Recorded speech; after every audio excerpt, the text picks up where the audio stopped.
2.2 menaksirkan kerapatan populasi dengan metode cuplikan kuadrat. Metode kuadrat dengan pencuplikan dilakukan pada suatu luasan yang dapat berbentuk bujur sangkar, persegi 6, lingkaran, dan sebagainya.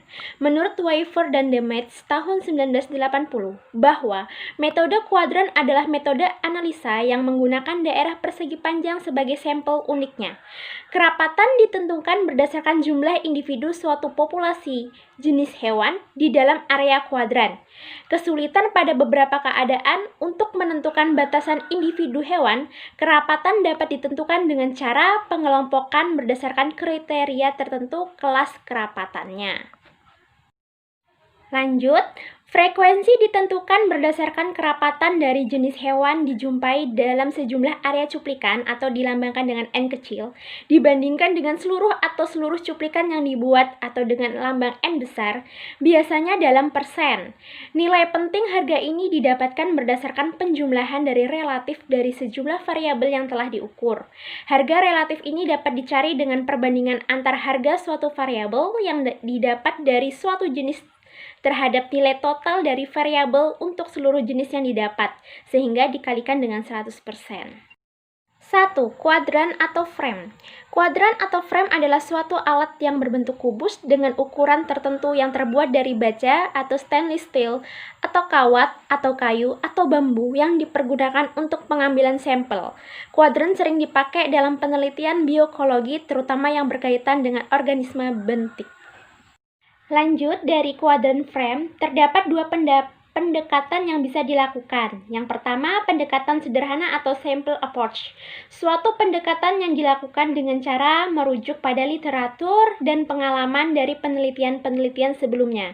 Sebagai contoh, banyak penelitian sebelumnya mempergunakan kuadran berukuran 1 x 1 meter persegi berbentuk kubus. Yang kedua adalah pendekatan terbaik atau best approach.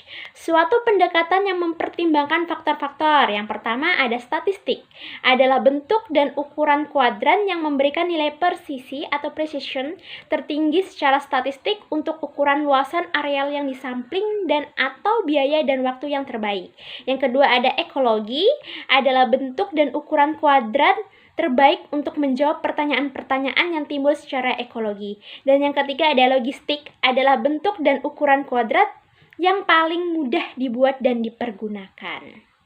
Yang kedua adalah bentuk kuadran. Secara umum, bentuk kuadran didefinisikan sebagai suatu bentuk dari kuadran, apakah persegi panjang, lingkaran, kubus, persegi 6, atau bentuk lainnya, yang tidak beraturan yang dipakai dalam pengambilan sampel atau sampling.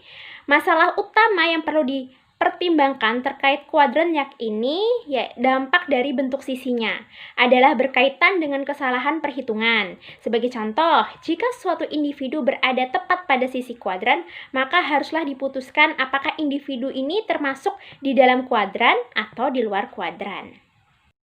Lanjut, yang ketiga, ukuran kuadran. Areal penelitian biasanya dibagi ke dalam unit-unit sampling yang berukuran sama, dan keseluruhan kelompok dari unit-unit sampling tersebut membentuk suatu populasi atau definisi berdasarkan arti secara statistik. Oleh karena itu, total jumlah unit sampling yang tersedia di dalam suatu populasi tergantung dari hubungan antara luas dari suatu populasi, sama dengan total luas sampling, dan luas unit sampling sama dengan ukuran kuadran. Lanjut, keuntungan dari unit sampling berukuran kecil dibandingkan yang berukuran besar. 1. Lebih banyak unit sampling berukuran kecil yang dapat diambil dalam pengambilan sampel. Yang kedua, sampel dari beberapa unit berukuran kecil mempunyai derajat bebas atau degree of freedom yang lebih banyak dibandingkan dengan sampel dari unit yang berukuran besar, sehingga kesalahan statistiknya akan berkurang. Dan yang ketiga adalah unit sampling kecil akan mencakup habitat yang luas, sehingga sampel lebih mewakili. Umumnya semakin kecil unit samplingnya, maka semakin akurat dan terwakilinya hasil yang diperoleh. 4. Dampak dari ukuran kuadran. 1. Jika ukuran kuadran yang dipergunakan dalam sampling bertambah secara tetap, maka pola distribusi kelompok populasi di alam mungkin akan berubah dari acak menjadi berkelompok dan akhirnya seragam. Yang kedua, ukuran kuadran terbesar akan lebih kecil dari ukuran rata-rata kelompok. Yang ketiga, ukuran kuadran terkecil akan lebih besar dari rata-rata ukuran suatu kelompok yang berdistribusi seragam. Jadi ini kebalikan dari yang kedua. Yang keempat, hubungan antara ukuran kuadran dan ukuran kelompok dapat dipergunakan untuk mendeteksi tingkat atau skala pengelompokan individu di dalam suatu populasi.